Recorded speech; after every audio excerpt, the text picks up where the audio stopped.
In today's episode, I'm taking a look at the final flanker in the Evoke line of fragrances from Ajmal. And we're going back to where it all first began, and I'm giving my thoughts on the original Evoke for Him. And it's the only one in the line that comes in a see-through bottle. But is the original the best in the line? To find out, stay tuned to this episode of Mags Frags.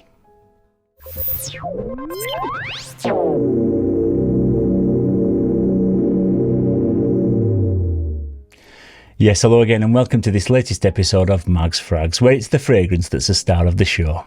My name's Paul and today's scent of the day is Evoke for Him, which was first launched back in 2013 and it comes in an eau de parfum concentration.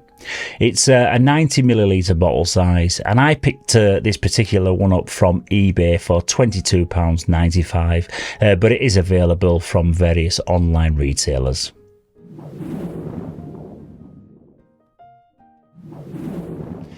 Okay, so into the presentation and starting off with the box, which is basically just a cocktail of bling, and I don't even know where to begin with this one, to be honest. But firstly, it's got the Evoke name printed about 1,000 times all the way around in like a trippy circular design, and that makes its way all the way around on the back and the top and the sides.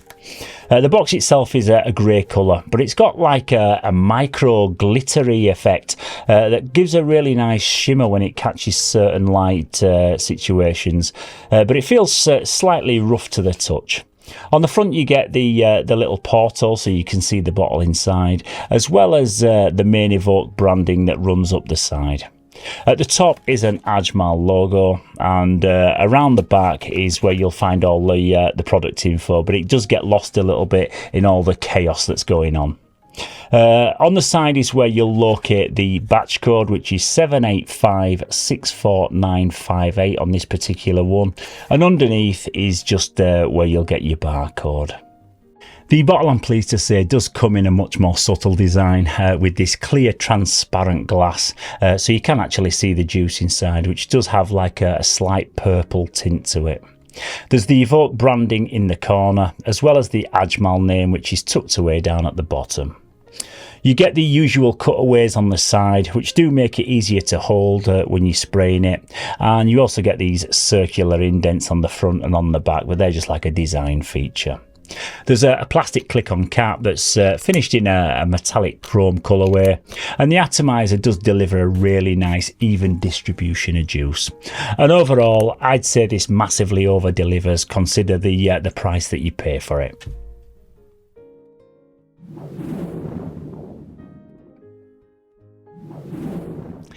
Okay, so into the note breakdown, and the top notes in this one are lavender, green apple and bergamot.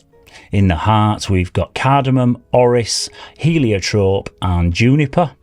And the base notes are sandalwood, musk and vetiver.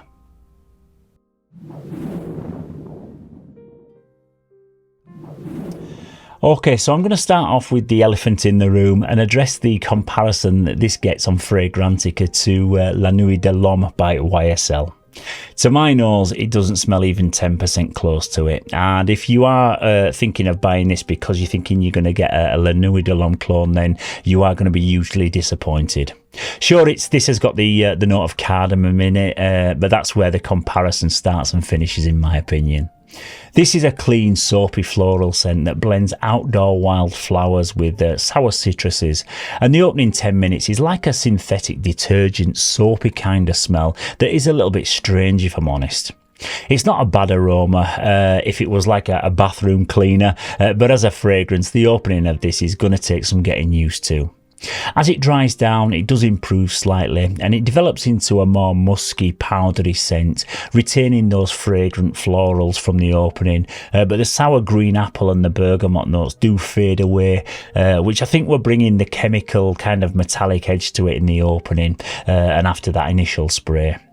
The cardamom and the juniper do produce a very mild spiciness, but like I say, nothing remotely that resembles La Nuit de l'Homme.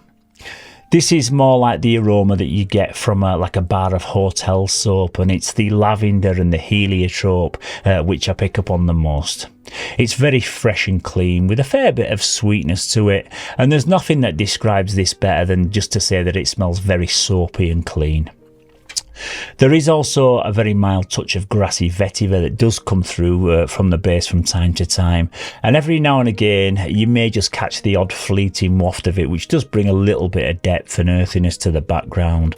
But overall it's just a pretty easy breezy, kind of bright and cheerful fragrance that just smells like you've stepped out of like a hot bubble bath.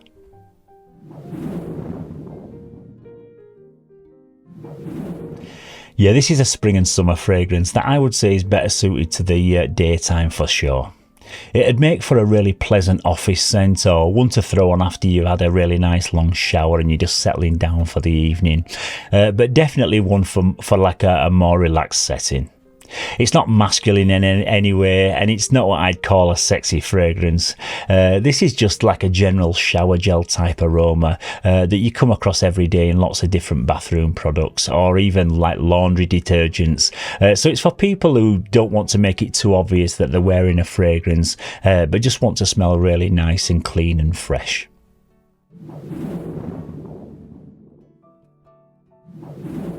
Yeah, the performance on this is actually a lot better than what I first thought, and when you're the wearer, it seems to be quite a mild projection, and you do catch the odd fleeting waft from time to time as you're moving around. But I sprayed it on my shirt yesterday, and when I picked it up today, I got a huge blast of it. So it's obviously sticking around on clothes for like 24 hours, but on skin, I struggled to detect it after about 1 or 2 hours. So definitely give your clothes a few extra sprays if you are planning on wearing this one.